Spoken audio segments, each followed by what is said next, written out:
अस्सलाम वालेकुम नाजरीन, मेरा नाम हया ईमान जाहिद है। इंसाफ सब के लिए में आपका खैर मकदम।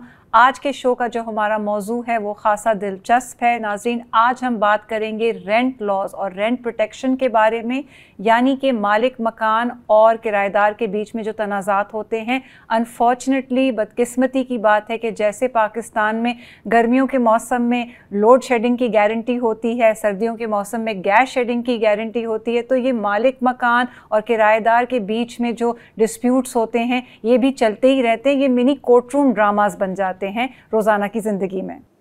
और मैं हूं हसन मांडवी वाला। और कोर्ट रूम ड्रामा की जो आपने बात की थी, हमारे जो 90% केसेस होते हैं वो प्रॉपर्टी से ना किसी तरीके से रिलेटेड होते हैं। तो जब प्रॉपर्टी की बात आती है तो डेफिनेटली लैंडलॉर्ड टेनेंट की भी हम रिलेशनशिप को देखते हैं, डिस्कस करते हैं। ये बहुत एक अहम टॉपिक है क्योंकि पाकिस्तान में ख़ास तौर पे हालांकि एक एक्सपेडिशियस जुरिस्डिक्शन है जो रेंट लॉज और टेनेंसी और लैंडलॉर्ड से डील करता है।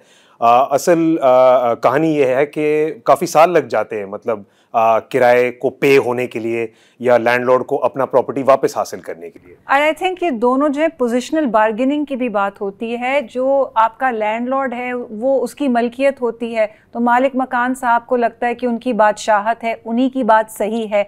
उनका दिल होता है कि जब चाहें जैसे चाहें घर खाली करवा लें, किराएदार को निकाल दें, प्रॉपर्टी वापस अपने कंट्रोल में ले लें। और किराएदारों का शायद रोना यही होता है कि थोड़ा किराया कम कर दें, महंगाई बढ़ गई है, या फिर बारिश हो गई और प्रॉपर्टी डैमेज हो गई तो मरम्मत की तो जिम्मेदारी मालिक मकान की है, मेरा तो घर नहीं है। लेकिन फिर भी हम परमानेंट रेजिडेंट्स के हैसियत से घर के अंदर जितने साल चाहे रहें भी, तो ये आई थिंक ये दोनों को बैलेंस करने की बड़ी ज़रूरत है। लेकिन है दोनों की सल्तनत है। वैसे जो लैंडलॉर्ड की उनका जो पोजीशन है, जाहिर है उनका टाइटल है, ठीक है, प्रॉपर्टी उनके फेवर में, उनके नाम में होता है।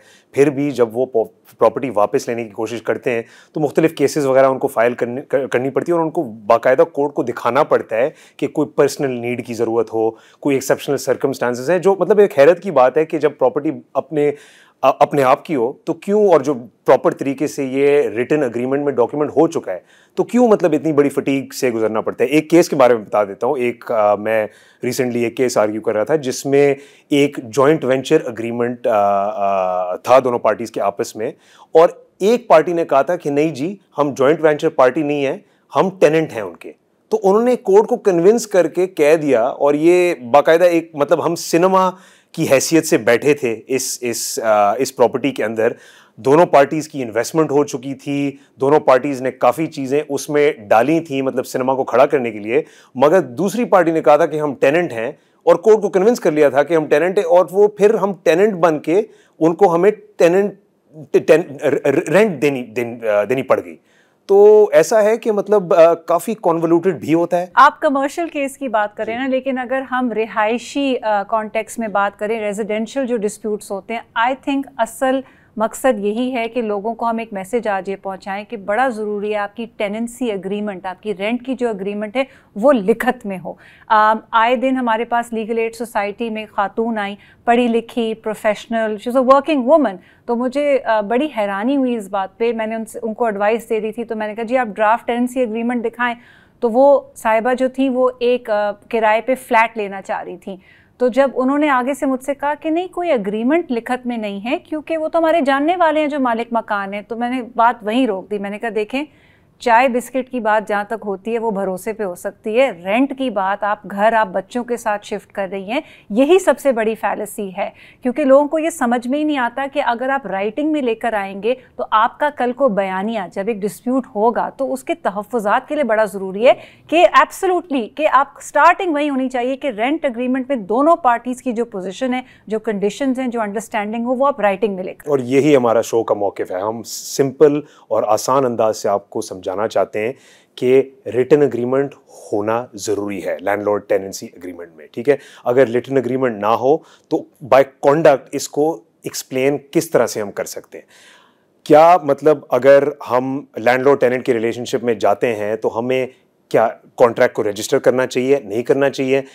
इन छोटे छोटे पॉइंट्स को अगर आप समझ लें तो आपकी जो रिलेशनशिप है, जो कल को आपको अल्लाह ना करे कोई मतलब मसला आपको पेश आए, तो आप आसान तरीके से उसको डील भी कर सकें। और हमारी कोशिश यही है कि ज़्यादा से ज़्यादा मामला जो हैं वो बाहमी तौर पे हल हो जाएं, कोर्ट जाए बगैर। इस वक्त पाकिस्तान के अंदर 26 लाख से ज़्यादा केसेस ज़ेर इल्तवा हैं कचेरियों के सामने। सिविल केसेस की नौयत देखी जाए तो तकरीबन 30% इनमें प्रॉपर्टी और रेंट डिस्प्यूट्स होते हैं। और ये जेन्युइनली एक इशू है, मतलब अगर किसी को इविक्ट करना है, आपको अपनी प्रॉपर्टी वापस लेनी है लैंडलॉर्ड को, तो ये इतना कोई आसान काम नहीं है। ये जो आउट ऑफ कोर्ट सेटलमेंट जब लैंडलॉर्ड और टेनेंट के आपस में जब डिस्प्यूट हो जाती है, वो इतनी आसानी से नहीं होता, और लॉ भी एक प्रोसीजर को प्रोवाइड करता है। इसके लिए बात करने के लिए हमारे साथ स्टूडियो में मौजूद हैं mister Abbas Rizvi. He is an advocate supreme court. He comes from a family including himself who are very very active in the bar and they do hardcore litigation, does a lot of litigation in relation to property and rental disputes. Thank you, Abbas, for being in the studio with us, and we appreciate your time and having to discuss this topic. Thank you for having me. So, Abbas, I think let me just jump into the first question. आपने काफ़ी rent और property related disputes देखी हैं। जो हम बात कर रहे थे कि लेट्स से अगर कोई टेनेंट घुस जाता है आपके घर में, ठीक है, और वो जा रहा नहीं है और वो टाइम एक्सपायर हो गया एग्रीमेंट का, ठीक है, तो क्या वो आप उसको निकालने के चक्कर में, मतलब आपका कोई एक लेट्स से नॉर्मल बायलैटरल मीडिएटिव रास्ता निकलता है, या एक कोई कानूनी प्रोसीजर है जो मौजूद है जिसके तहत आपको चलना पड़ता है? नहीं, देखिए, there is always a procedure. हमारे पास लॉज मौजूद हैं, सारी चीज़ें हैं, कोर्ट्स हैं, because it's a special law, so you have special courts. लेकिन देखिए, इसका इशू क्या है? इसका एक इशू है, एंड दैट इज़ कि आपका जो सिस्टम है वो फ्लॉड है, एंड बिकॉज ऑफ दिस ये आपको इतनी प्रॉब्लम्स फेस करनी पड़ती हैं। नंबर वन, आपका कानून कहता है कि आपको एग्रीमेंट बनाना ही बनाना है between a landlord and a tenant, मतलब राइटिंग में बनाना है। या there has to be an agreement. हम लोग के यहाँ काफ़ी ऐसा होता है कि नहीं बनाते, हम वर्बली भी चलते हैं, सारा कुछ होता है। सो पहली चीज़ तो ये है कि you need to have an agreement in order to establish your relationship between a landlord and a tenant. और सेकेंडली जो सबसे इंपॉर्टेंट चीज़ है that is the registration of that agreement. हम लोग बहुत से 90% आई बिलीव तो हम 11 महीने के एग्रीमेंट्स करते हैं ताकि हमें रजिस्ट्रेशन कराने की ज़रूरत ना पड़े। So once that registration is done, so the police, the local authorities, even the courts, उसकी सैंक्टिटी बढ़ जाती है। दे नो कि वो एक टेनेंट है और x is a landlord. Abbas, register कराने का प्रोसीजर क्या है? किधर जाना होता है? नोटराइज कराना होता है, और उसका खर्चा क्या होता है? देखिए, उसकी स्टैम्प ड्यूटीज़ हैं, वो तो स्टैम्प एक्ट के तहत उसके अलग अलग उसकी सारी चार्जेस होते हैं। लेकिन हाँ, सबसे बड़ी चीज़ होती है कि आपके पास एक तो जो लोकल अथॉरिटीज़ है, जो आपका सब रजिस्ट्रार होता है, उसको भी पता होता है कि लैंडलॉर्ड कौन है और टेनेंट कौन है। जो आपके लोकल पुलिस स्टेशंस होते हैं, उनको भी पता होता है कौन लैंडलॉर्ड और कौन टेनेंट है। इसका फ़ायदा क्या है? इसका फ़ायदा ये है कि जब आप कोर्ट जाते हैं, for example tenant goes to the court, तो वो क्यों जाता है कोर्ट? वो इसलिए जाता है कोर्ट, वो कहता है कि मेरा तो रिलेशनशिप ही नहीं था लैंडलॉर्ड और टेनेंट का। सो सालों साल लैंडलॉर्ड को इसी में लग जाते हैं to in order to establish that yes there was a relationship between a landlord and a tenant. जब तक बाय द टाइम वो सारी चीज़ें इस्टेब्लिश होती हैं, फिर असल मुद्दा उठता है कि आपको क्यों इविक्ट कर रहा है। कहने का मकसद यही है कि लिखत में लाना स्टेप 1 है। और उसके बाद जिस तरह आपने कहा कि कच्चे में जो काम चल रहा होता है, कहीं हमने देखा है कि जब आप रेंट जो पे कर रहे हैं, जो आप किराया भर रहे हैं, वो अगर आप सिर्फ कैश में कर रहे हैं, आपके पास भी कोई रिसीट नहीं है, आपने बैंक ट्रांसफ़र नहीं करा, तो कल को अगर एक मालिक मकान ये केस आप पे बनाता है कि आपने तो 6 महीने से किराया नहीं भरा, तो वो किराएदार जो कैश में पेमेंट कर रहा था, वो अपनी बात किस तरह सामने लेकर आएगा? आपकी बात से एक और मैं वो करूँ, रजिस्ट्रेशन नहीं होती, उसका नुकसान क्या है? बहुत से ऐसे केसेस हैं, हसन भी देखता होगा, कि जब भी for example if I am a tenant and he is a landlord, और हमारा एक एग्रीमेंट है, भले लिखत में भी हो, लेकिन वो रजिस्टर्ड नहीं है, लेकिन किसी को उसकी नॉलेज नहीं है, और मैं महीना उसको बाय चेक भी पेमेंट कर रहा हूँ, ठीक है ना, मैं उसको बाय चेक हर महीने पेमेंट कर रहा हूँ, और वो रिन्यू भी हो रहा है। इवेंचुअली व्हाट हैपेंस इज़ कि I go to the court and I go to the civil court and I file a suit for specific performance, and I say कि इसने तो ये प्रॉपर्टी, हसन साहब ने तो ये प्रॉपर्टी मुझे बेच दी थी, now he is saying that I am a tenant and he is a landlord. ये सारा झूठ है और मैं तो उनको हर महीने इस प्रॉपर्टी के मद में पैसे दे रहा हूँ, and he obtains a stay. So once that is done, तो फिर तो मामला लंबा खिंच जाता है, तो मलकियत पे बात आ जाती है, फिर एविडेंस चलेगी और बहुत मुश्किल। एक और जो बड़ा बेसिक सा सवाल लोग बार बार उठाते हैं और लोगों को ज़रा समझा दें कि हुकूक दोनों पार्टीज़ के क्या हैं और जिम्मेदारियां क्या हैं। फॉर एग्ज़ाम्पल, बिजली का बिल भरना, ये किसकी जिम्मेदारी है? अगर वो किराएदार कहता है कि ओवर बिलिंग हो गई है, मीटर में गड़बड़ है, तो क्या मालिक मकान की कोई जिम्मेदारी? या मरम्मत पे हमेशा बात आती है, प्रॉपर्टी को डैमेज हो गया, बारिशों में इतनी डैमेज हुई, तो अब दोनों पार्टीज मरम्मत नहीं करा रही, नुकसान दोनों का हो रहा है, तो क्या जिम्मेदारियां दोनों पार्टीज की होती हैं? लेकिन जिम्मेदारी सबसे पहली चीज़ तो ये होती है कि ये सारा लिखत में होता है। ठीक है, ये आपके एग्रीमेंट में सब लिखा होता है कि किसकी जिम्मेदारी किसकी है। 99% अब जैसे मुरम्मत की बात है, वो लैंडलॉर्ड की जिम्मेदारी होती है हर सूरत हाल में, हर सूरत हाल में, क्योंकि देखिए इवेंचुअली चीज़ तो उसी की है, घर तो उसी का है, तो उसको ही एवरी ईयर उसकी वो करनी पड़ती है। हाँ, when it comes to electricity bills तो वो टेनेंट की है, because he is the one who is using the electricity, तो वो तो लैंडलॉर्ड नहीं पे करेगा। लेकिन इन सारी चीज़ों का सबसे अच्छा हल यही होता है कि आप ये सारी चीज़ें यू राइट दिस डाउन। हम लोग बहुत सी दफ़े ऐसा होता है कि बोथ लैंडलॉर्ड एंड टेनेंट हम जाते हैं और कोई भी घर किराए पे लेते हैं, तो हम एक स्टेट एजेंट से एग्रीमेंट बनवा लेते हैं, ठीक है? वो एक प्रोफॉर्मा एग्रीमेंट्स होते हैं और वो उसमें साइलेंट होते हैं बहुत सी चीज़ों पे। जी जी जी। इसको फ्लिप कर दें, जैसे कि फ़र्ज करें, चलें ये बात तो हो गई कि अगर कोई इम्यूनिटीज़ हैं तो लैंडलॉर्ड की रिस्पॉन्सिबिलिटी हो जाती है, ठीक है? फ़र्ज करें वो रोक देता है, ठीक है, और टेनेंट फिर जाके रेंट कंट्रोलर के पास वो एक फाइल करता है और कहता है इन्होंने रोक दी, तो क्या रिलीफ टेनेंट को मिल सकता है? और लैंडलॉर्ड अगर वो एक दूसरा आर्गुमेंट लेता है कि मुझे रेंट नहीं मिल रही, तो किस तरह का ऑर्डर और किस तरह की रिलीफ उस दोनों लैंडलॉर्ड और टेनेंट को इस सूरत में क्या मिल सकता है? अच्छा, दोनों डिफरेंट वो है। लैंडलॉर्ड आपकी जो बेसिक एमिनिटीज़ हैं वो कभी भी नहीं रोक सकता, आपकी बिजली नहीं काट सकता, आपका पानी नहीं बंद कर सकता, आपकी गैस की नहीं वो कर सकता। और ये मेरे ख्याल से कानून में लिखा हुआ है। जी बिल्कुल। भले आप डिले कर रहे हैं किराया भरने में, फिर भी वो उसको इख्तियार नहीं है। ठीक है, एब्सोल्युटली। देखिए, दोनों के पास है कि अगर वो किराया नहीं दे रहा तो लैंडलॉर्ड के पास भी इख्तियार है और टेनेंट के पास भी इख्तियार है। अब इसमें होता क्या है कि टेनेंट बहुत सी दफ़े होता ही है कि लैंडलॉर्ड ने उसको नोटिस दिया कि भाई आप 3 महीने में घर खाली करें, सो टेनेंट आपके पास माशाल्लाह ऐसे लोग भी हैं जो नहीं खाली करना चाहते, so what they do is they go to the court और वो रेंट वहाँ जमा कराने लग जाते हैं महीने का, और ये कहते हैं कि हम तो लैंडलॉर्ड के पास गए थे और लैंडलॉर्ड अब हमसे पैसे लेने से उसने इनकार कर दिया, सो हम डिफ़ॉल्ट से बचने के लिए we are paying this monthly rent in the court. तो उससे क्या होता है, उससे आप डिफ़ॉल्ट से बच जाते हैं। अच्छा, जब आप डिफ़ॉल्ट से बच जाते हैं तो फिर आपका आता है बोनाफाइडे, आपको नीड के लिए, आपको अपने पर्सनल नीड के लिए अगर लैंडलॉर्ड को वो चीज़ चाहिए तो उसको फिर इस्टेब्लिश करने में कि why do you need it, तो वो बड़ा टाइम लग जाता है। तो आपका कहने का मकसद ये है कि मालिक मकान जब उसकी मर्जी हो घर खाली नहीं करा सकता, जो कवानीन है हर सूबे में वो कुछ ग्राउंड्स बताते हैं, या जब भी उनको मर्जी होगी पर्सनल नीड के लिए वो घर खाली करा सकते हैं नोटिस दे के?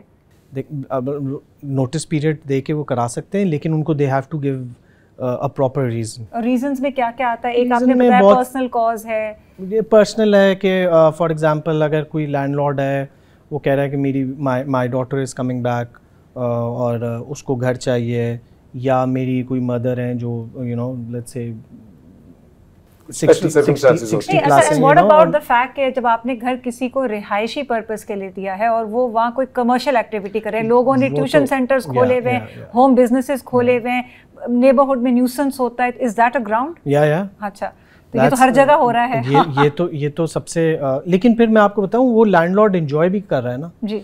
वो उसने रेंट एग्रीमेंट तो बनाया हुआ है, लेकिन वो पैसे कमर्शियल ले रहा हो। फेयर रेंट की डिटर्मिनेशन कोर्ट किस तरह करता है कि जो मर्जी हो? और मेरे ख्याल से सिंध और इस्लामाबाद के कवानीन के अंदर 10% ऑटोमेटिक एक इंक्रीमेंट है कि अगर कोई कॉन्ट्ररी प्रोविजन अग्रीमेंट में ना हो तो हर साल 10% जो है वो रेंट ऑटोमेटिकली बढ़ता जाएगा। ये भी बात करेक्ट है? जी। इसमें मेरा थोड़ा सा ये है कि ये आपका सिस्टम फेलियर है। ठीक है।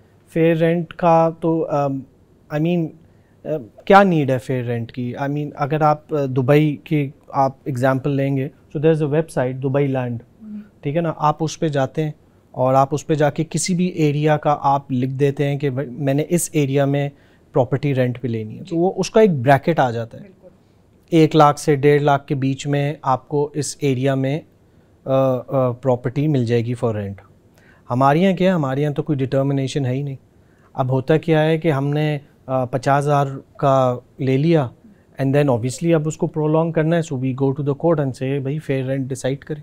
अब फेयर रेंट कौन डिसाइड करता है? एक state agent. He is the one who is deciding कि इस घर की कितनी महीने की कीमत होनी चाहिए, रेंट होना चाहिए।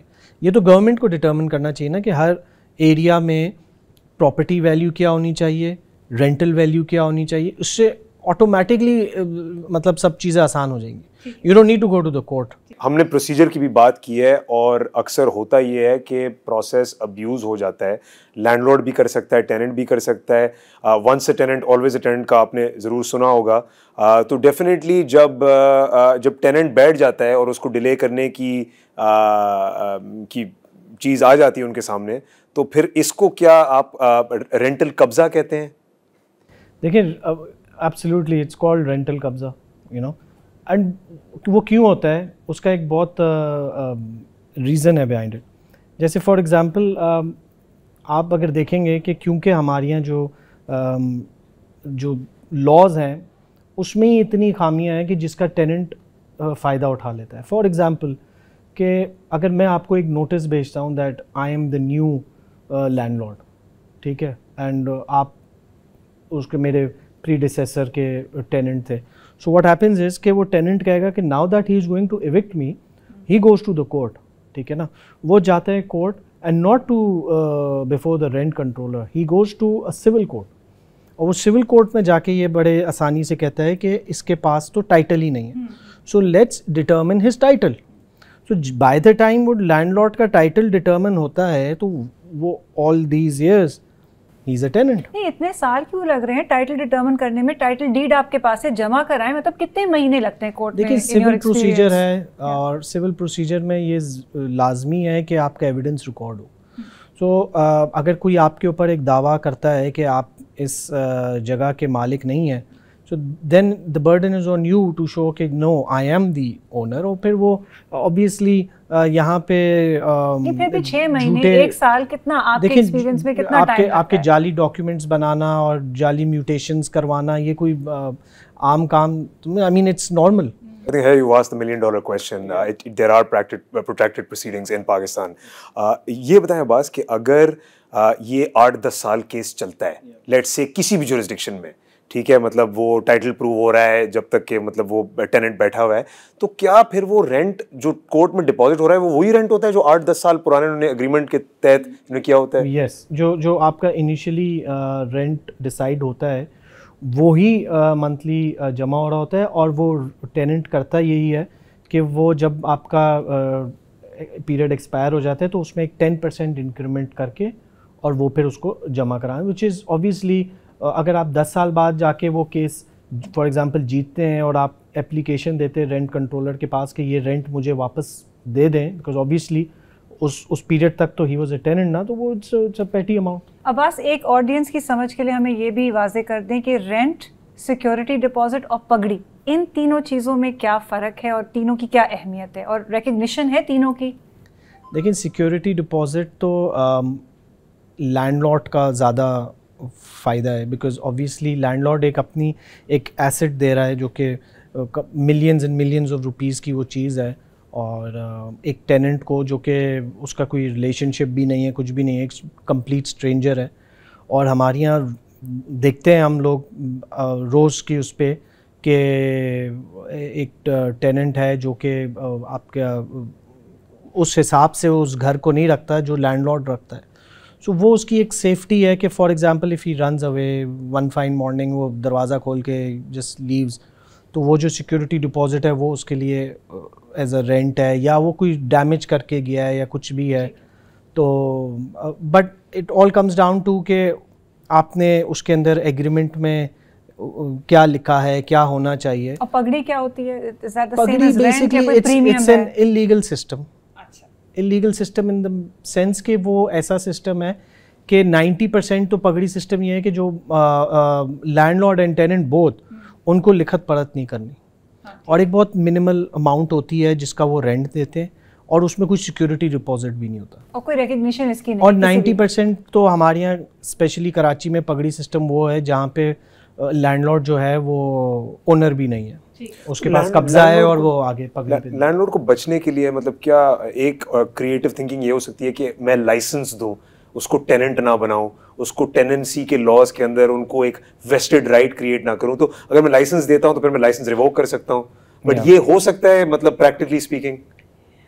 हो सकता है, but it again comes down to कि वो कोर्ट्स में फिर वो जाएगा। अगर आप मेरे साथ लाइसेंस करते हैं, I go to the court, और मैं जाके कोर्ट को कहता हूँ कि this licence agreement is to be read as a tenancy agreement. वही बात होगी, बिल्कुल। There was a relationship between a landlord and a tenant, so अब वही कोर्ट पहले डिटर्मिन करेगा कि ये licence agreement is technically a tenancy agreement, और जब ये डिटर्मिनेशन हो जाएगी then yes will end up before a rent control. शायद अनफेयर रेंट डिटरमिन कर दे कोर्ट, फेयर रेंट के अलावा।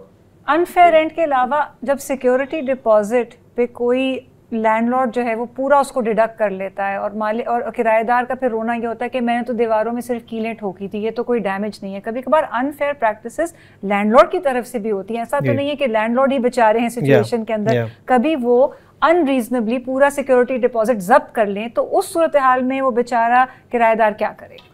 देखिए उस सूरत में तो अगर यही हो सकता है, he can also approach the rent controller और सेइंग कि ये जो मेरा सिक्योरिटी डिपॉजिट है ये मुझे वापस दिया जाए because there has been no damage, और वो कोर्ट से एक इंस्पेक्शन भी करवा सकता है कि कोर्ट जाके इंस्पेक्ट करे कि वाकई में कोई डैमेज हुई है या नहीं हुई, और अगर उसको वैसी है कि तो what he can do is 3 महीने का सिक्योरिटी डिपॉजिट है, he can say कि I'll stay 3 ये ना हो 3 महीने सिक्योरिटी डिपॉजिट के बीच में वकीलों की फीसें इतनी भरनी पड़े कि वो बंदा कहे कि 3 महीने का सिक्योरिटी डिपॉजिट इससे कम था, तो इसमें भी खासा डिले होता है इंस्पेक्शन के अंदर भी। तो देखिए घूम फिर के शायद बात वहीं आ जाती है, एंड आई डोंट नो, आप दोनों लिटिगेटर्स हैं, आप मुझसे एग्री करेंगे, मुझे फीलिंग आ रही है नहीं करेंगे।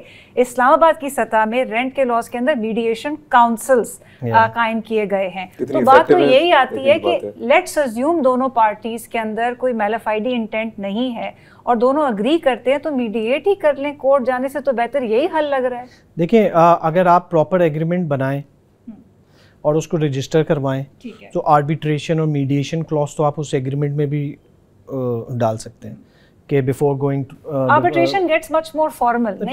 लेट्स से मीडिएशन कि आप किसी भी एक आदमी को अपॉइंट कर दें फ्रॉम बोथ साइड्स कि कल को अगर हमारा कोई भी डिस्प्यूट होता है, so the ex person will be our mediator and he can solve this. तो ये हो सकता है। सो लेकिन अगेन अगर इस्लामाबाद में ये है, उन्होंने ये अभी रिसेंटली किसी अपना वो लेके आए अमेंडमेंट, और उसमें उन्होंने एक मीडिएशन काउंसिल एक बनाई है जो उनका I think chamber of commerce का उनका हेड होता है, लेकिन अगेन वो एक 30 दिन का प्रोसेस है, वो 30 दिन में नहीं होता। देखिए नीयत अगर साफ होगी तो रास्ता जो है वो आसान हो जाएगा। बात शायद यही है। अब्बास, जाते जाते आपसे हम अपने जस्टिस टोट का एक ज़रूर मांगेंगे, तो आप मालिक मकान के नज़रिए से कोई एक पीस ऑफ एडवाइस दें और किराएदार के नज़रिए से क्या ऑडियंस को कहना चाहेंगे? बिकॉज इंसाफ बुलाना पड़ता है, खुद चल के तो नहीं आता, तो आप क्या बताना चाहेंगे? Collectively your agreement should be written through a proper lawyer, both the parties sitting there, और उसके क्लॉज बाय क्लॉज आप उसमें जो आपके एप्रीहेंशंस हैं, जो लैंडलॉर्ड की एप्रीहेंशंस हैं, should be written down, should be registered, so that ये जो आपका एक बाइंडिंग रिलेशनशिप है वो एक बन जाए, एक लैंडलॉर्ड टेनेंट का एक रिलेशनशिप बन जाए। उसमें ये होता है कि आगे जाके जो प्रॉब्लम्स हैं वो प्रॉब्लम्स आप मिनिमाइज कर सकते हैं, ख़त्म नहीं कर सकते। So that's basically my advice to everybody कि this is what you should do. ठीक है जी, थैंक यू सो मच। बड़े you, अमली thank मशवरे थे, बहुत ज़बरदस्त इंसाइट हमें मिली कि कोर्ट जाके मामला ख़राब कितनी आसानी से हो सकता है। नाज़रीन, आज हमने रोशनी डाली पाकिस्तान के अंदर मौजूदा रेंट लॉज के ऊपर, यानी कि जो आपके रेंट ऑर्डिनेंसेस हैं, रेंट एक्ट्स हैं, टेनेंसी एग्रीमेंट्स हैं, वो क्या तहफ़्फ़ुज़ात देते हैं। हमने मालिक मकान के नज़रिए से मुश्किलात डिस्कस करी, फिर हमने किराएदार के नज़रिए से देखा कि उनकी एक्सपेक्टेशंस क्या है। कहने का मकसद यही है कि कानून मौजूद है, तहफ़्फ़ुज़ात हैं, लेकिन सिस्टम के अंदर कुछ गैप्स हैं, कुछ खामियां हैं, जिसकी वजह से जो केस नहीं चलाना चाहता वो केस को लंबा खींचता ही रहता है। तो कहने का मकसद यही है कि राइटिंग में अपने मुआहदे को लेकर आएँ। ये बड़ी संगीन बात है, आप इसको सीरियसली लें, रजिस्टर करें अपनी एग्रीमेंट्स को और कोशिश करें कि बाहमी तौर पे ये जो आपकी डिस्प्यूट्स हैं वो रिज़ॉल्व हो जाएं। कोर्ट कचहरी का रास्ता इतना सिंपल नहीं है, लेकिन अगर जाना ही पड़े तो किसी माहिर कानून से आप एडवाइस हासिल करें। अगर आज का शो आपको पसंद आया है और सवाल आपके दिल में हैं तो Sindh legal advisory call centre से आप रुजू कर सकते हैं। ये सर्विस गवर्नमेंट ऑफ सिंध के लॉ डिपार्टमेंट और लीगल एड सोसाइटी की जानिब से मौजूद है। नंबर है 0800-70806। यहाँ 9 से 5 के बीच में एक हाई कोर्ट एनरोल्ड वकील मौजूद होगा जो आपको मुकम्मल राजदारी के साथ लीगल एडवाइस देगा। अगर आप चाहें तो आप एक चैट बॉट से भी बात कर सकते हैं, वेबसाइट स्क्रीन पे आ रही होगी। ये बहुज़बान चैट बॉट है और आप इससे भी अपने सवाल कर सकते हैं। कहने का मकसद यही है कि आप कानूनी तौर पर बाइख्तियार हों, एक शऊर पैदा करें, कॉन्फिडेंस अपने अंदर लेकर आएँ, और ये तभी मुमकिन होगा जब आप अवेयर हों कि आपके हकूक़ असल में हैं क्या। और जैसे कि हया ने कहा, आप चैट बॉट और हेल्पलाइन ज़रूर इस्तेमाल करें। जो हमने आज बात की है ख़ासतौर पे एक्सपर्ट के साथ, ये बहुत सिंपल बातें हैं, ठीक है, कि जो अग्रीमेंट हो लैंडलॉर्ड और टेनेंट के आपस में, इस पे प्रॉपर एडवाइस लेनी चाहिए, रजिस्ट्रेशन के बारे में सोचना चाहिए। ऐसा नहीं है कि जो लैंडलॉर्ड और टेनेंट है हर किसी की 11 महीने की रिलेशनशिप नहीं होती, मतलब जो लंबी लीसेस और टेनेंसीज होती हैं वो कई साल होते हैं, तो रजिस्ट्रेशन करना ज़रूरी है क्योंकि रिलेशनशिप एस्टैब्लिश हो जाती है, ख़ास तौर पे कानूनी तौर पे। यकीनन आपको हमारी जो गुफ्तगू थी और ख़ास तौर पे एक्सपर्ट के साथ जो हमने क्वेश्चन आंसर सेशन किया था वो आपको फ़ायदेमंद लगा होगा। फिर मिलेंगे अगले हफ्ते हमारे नए टॉपिक पे, एक नए मौजू पे। शुक्रिया और याद रखिएगा, इंसाफ सबके लिए।